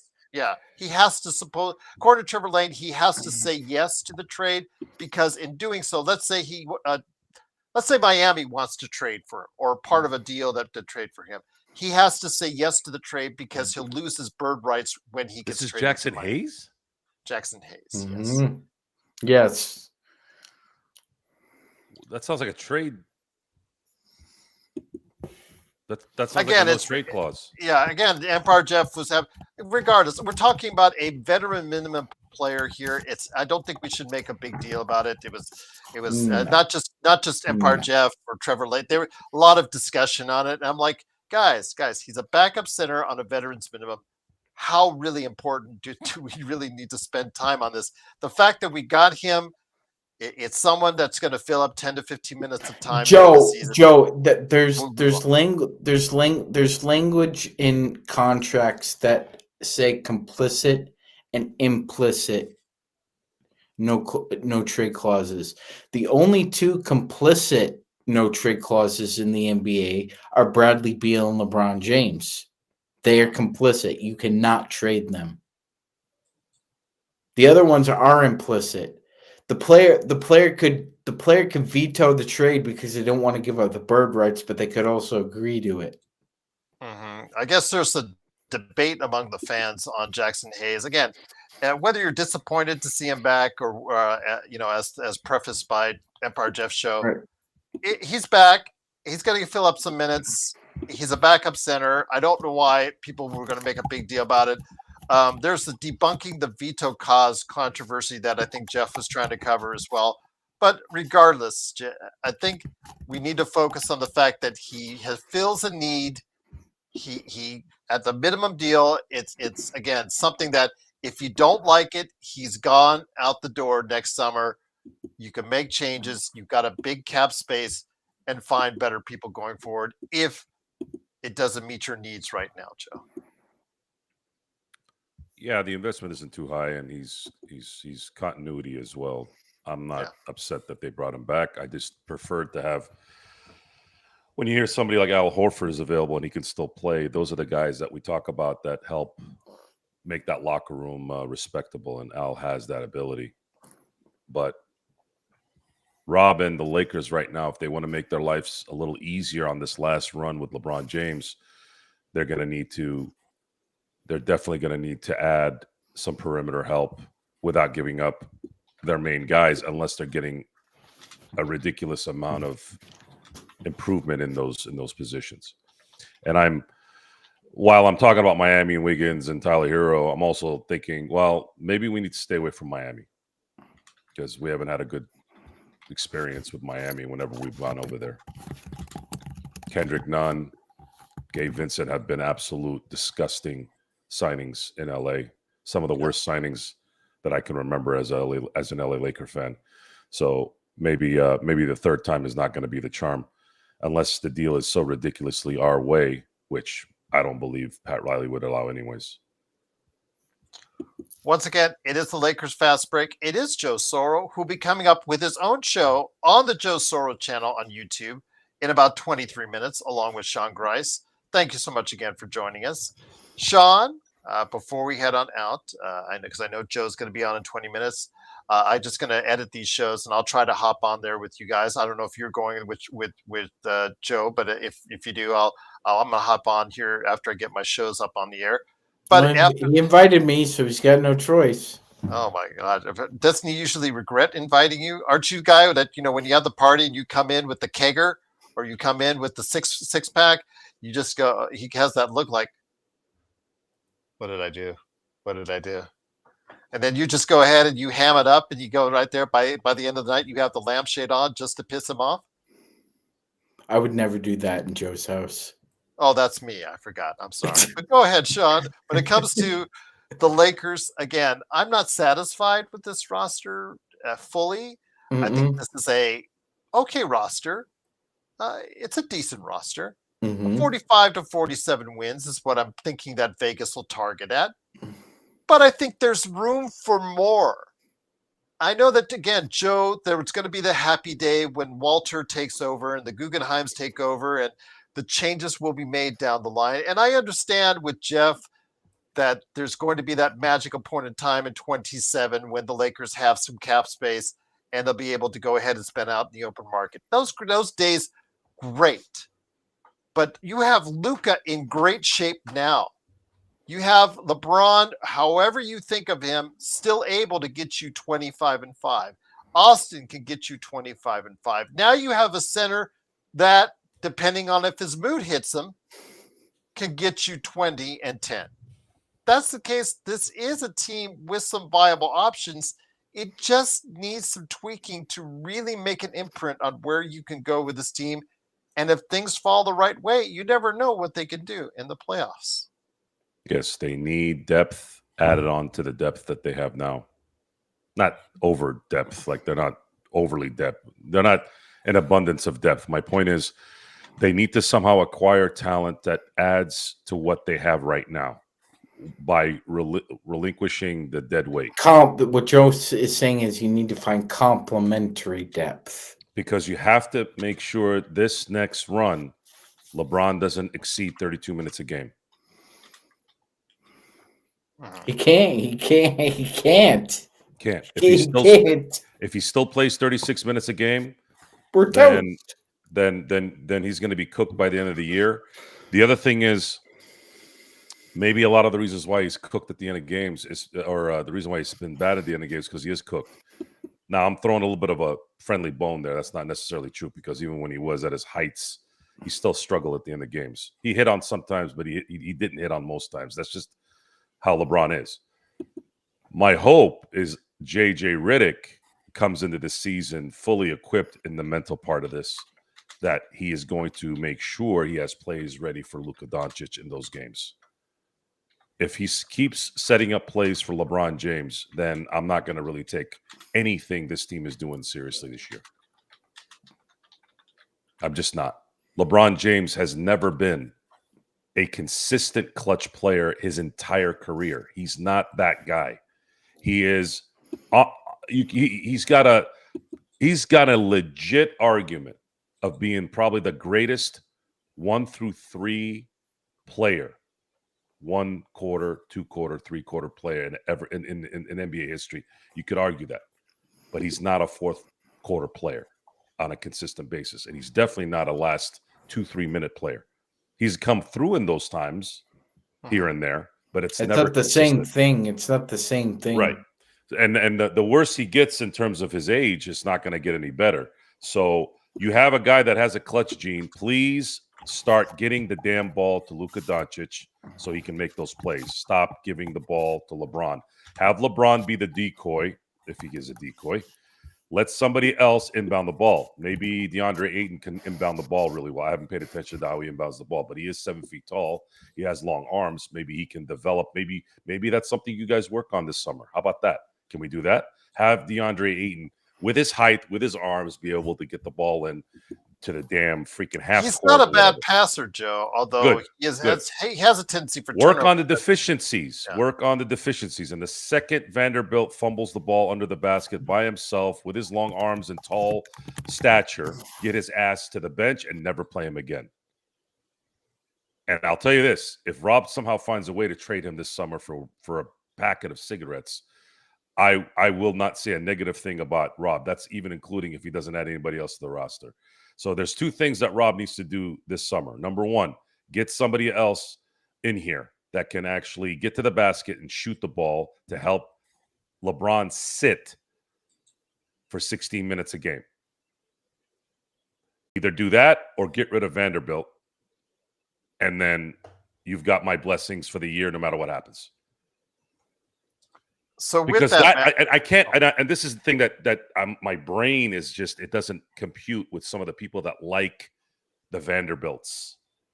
And I say the Vanderbilts, that kind of player, because I remember I used to hear certain things about Kwame Brown too. Oh, well, Kwame has he's good on defense. He can kind of stop his opponent right there and not move around. I'm like, when you're in the momentum of the game, when you're playing a game, when you're watching a game and you see a guy that's supposed to be able to do the fundamentals and he fumbles the ball. I was there that night. I was physically in the building when Kwame Brown had 5 turnovers in a row against Phoenix.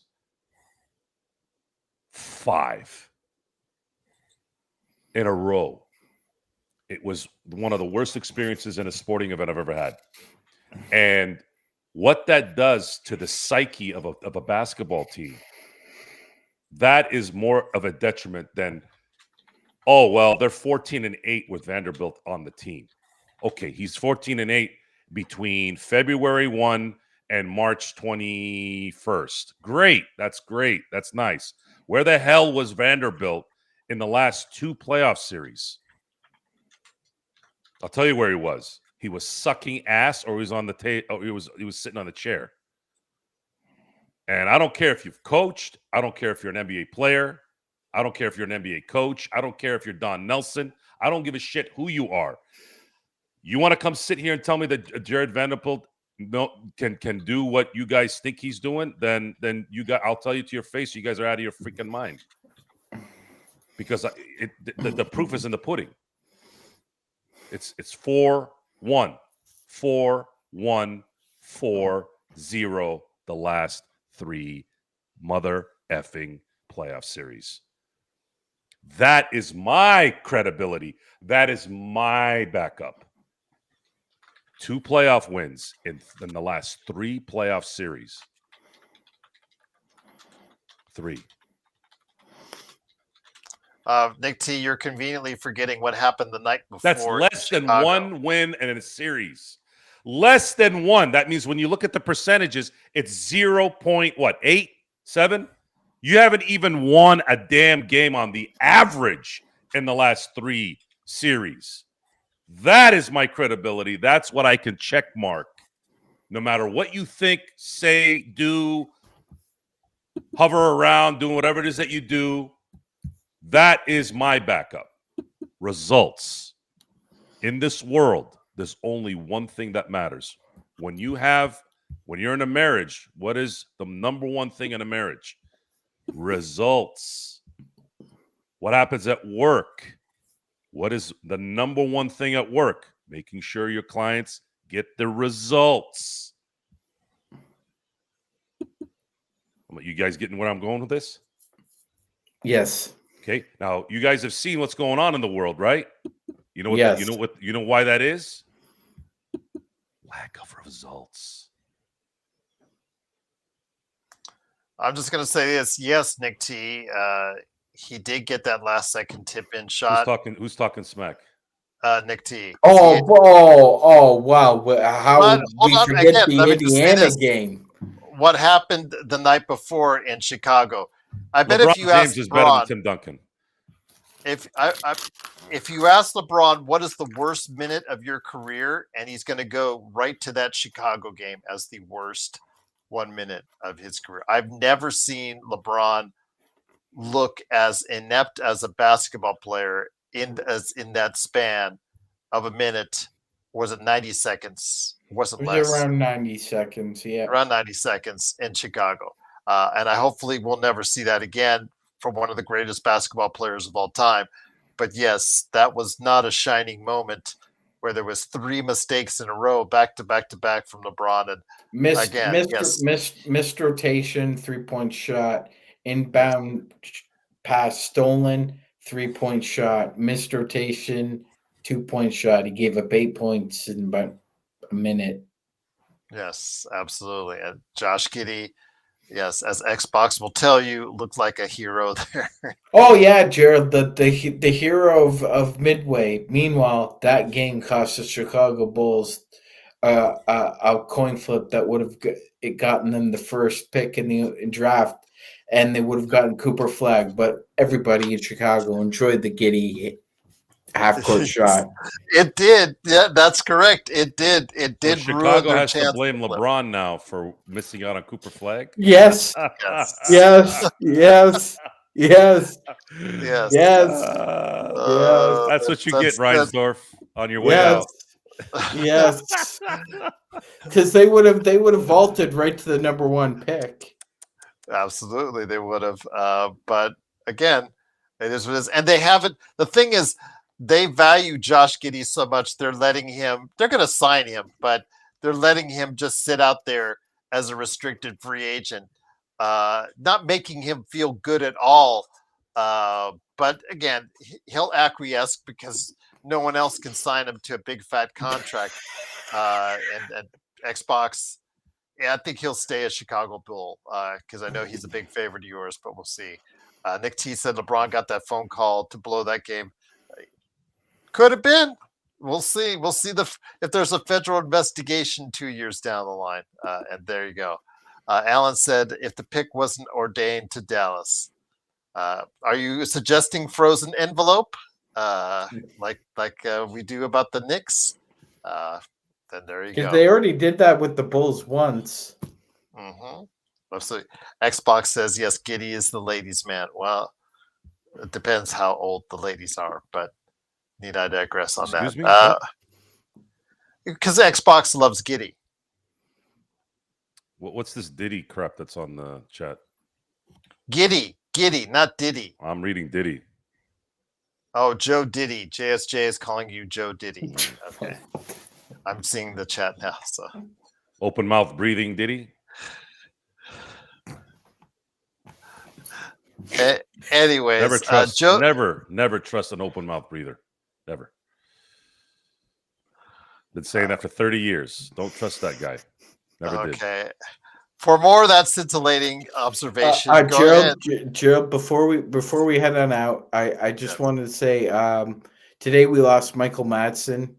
Yes, Mr. Blonde. Oh man, I'm gonna be listening to K Billy Super Sons of the '70s after we get off the air, and man, that guy was just a fireball. He reminds me a lot of my mom. They were just two forces of nature that gone too soon, but man, what a career Madsen had. Virginia Madsen, his sister, made a statement to Variety today. I think that fits Michael Madsen very well.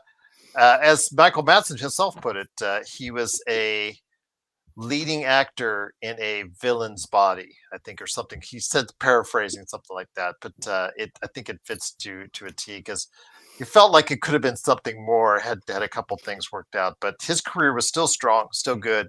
And rest in peace, Michael Madsen, who today passed away, I think at age 67. Yes, Nick T, at age 67, indeed. But for July 4th, he was supposed to be Vincent Vega. That's right. That's right. Yeah, he was, because he's such a favorite. He was such a favorite of Tarantino. He's a perfect Vic Vega. Yeah, absolutely. But before we head on out, I want to mention that we are going to be off for the July 4th holiday. Want to go ahead and spend it with the family, unless something happens in the afternoon.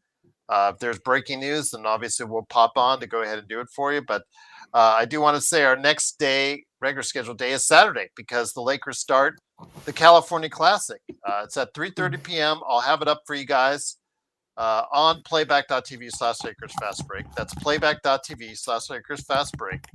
You join us there. I'll get you VIP. You can watch along with them on ESPN2, or if you just want to watch through us, there you go. Sean, Red Panda. That should have been the news story of the week in the NBA. Red Panda broke her wrist. I know. That was terrible, Gerald. Yes. But they. How many times did we see her during the season, my friend? Fantastic. Yes, she is fantastic. But they said she'll make a full recovery and will be able to be back for the start of the NBA season, Gerald. She just looked stunned. When she fell, she looked stunned. If you want to see what stunned looks like, watch the video of Red Panda falling and just her on the ground, just for like 5 seconds there, just stunned. Yes. So, hey, you know what? I don't wish ill on anyone or injury on anyone, because Red Panda is fantastic. But she is. In a weird way, I'm glad it was her having a faux pas as opposed to the lady with does the bow and arrow and the balancing. Yeah, that would not go well if she messes up. No, or the chairman. Yeah, or the chair, because he goes really high. That's right. Yeah, that guy with the chairs. Yeah. The reason why we say this, because we see we don't go to the commercials. We don't get the commercial. We see everything that goes on in the arena as a VIP on playback.tv. And by the way, since OKC won a championship, can you get better halftime than Simon Says? Oh my God, that was terrible. The Simon Says guy is, because they got him on the league has a set of individuals that go performers, right? Yeah, performers that go around, from the guy with the dog, etc., etc. Yeah, they go around from city to city, and they all rotate from arena to arena. But yeah, the Simon Says guy, he's the worst. But I will say this: I'm looking forward to seeing what's going to happen as far as with Summer League. No Adu Thiero, which is going to be disappointing, but Eric Dixon, Bronny James, Dalton Connect. There's obviously areas of improvement there. Is Eric Dixon, will he look like a NBA player or something resembling that? We'll wait and see. But Joe, before we head on out, and before Sean, and then later on, as soon as I get my shows up, I hop on over. What you got planned for the Joe Soro channel? Joe Soro. You typed it in on YouTube, boom, it pops right up. What happens on that? Well, we'll be talking about free agency still with the Lakers, and then the LA Dodgers win, and the Max Muncy injury, and the dodging of the bullet there, and what they're going to do likely at the trade deadline here in a few weeks. I might throw in some football as well. There's been a lot of talk about TJ Watt, the Steelers getting close to signing back with the Steelers. There's been a lot of erroneous trade speculations about him going elsewhere. That's all BS. He's going to come back, and Steelers think they might have a good team coming into this year. I'm going to watch and see hope that Aaron Rodgers can somehow muster up some kind of Peyton Manning of 2015 this year and win one for the Gipper before he retires. We'll see what happens. Oh Lulz, my again, god! I'll never, so okay, since Joe said Woodward, I'll never forget that press conference, Gerald, when a reporter asked Greg Popovich, "So you were down 0-2 to the Hornets a couple years ago. What inspiration did you give your guys to win Game 2?" And Pop brought up a Joe answer. He goes, "What? Why am I going to talk about the Hornets from 2 years ago? What does that have to do with anything? You know, if we go talk about the Hornets 2 years ago, I might as well talk about the Gipper." So whenever the Gipper comes up, I immediately go to that. there you go, indeed. Sean, it was great to have you here, my friend. You're the best at it as far as what you provide for us. Joe Soro coming in with his zingers as always. Cannot thank you enough. Go to the Joe Soro channel. You're going to see the Magic Man, Sean Grice. You're going to see me when I get my shows up. We'll go ahead and I'll pop over there as well. Lulz, Dalton Connect just has to get better defensively. It's just an issue of can he be acceptable on defense? No one's questioning his shot. Everybody's questioning his D. If that gets better, look for him to be a key part of the rotation next season. Sharon, great to have you here as always. I'm so glad you came back to us. I cannot thank you enough for stopping by. If you want to troll Joe some more, do that here in about 3 minutes on the Joe Soro channel on YouTube. But for now, we'll be back on Saturday talking Lakers Summer League basketball at the California Classic right here on the Lakers Fast Break podcast. Be safe and have a happy 4th of July.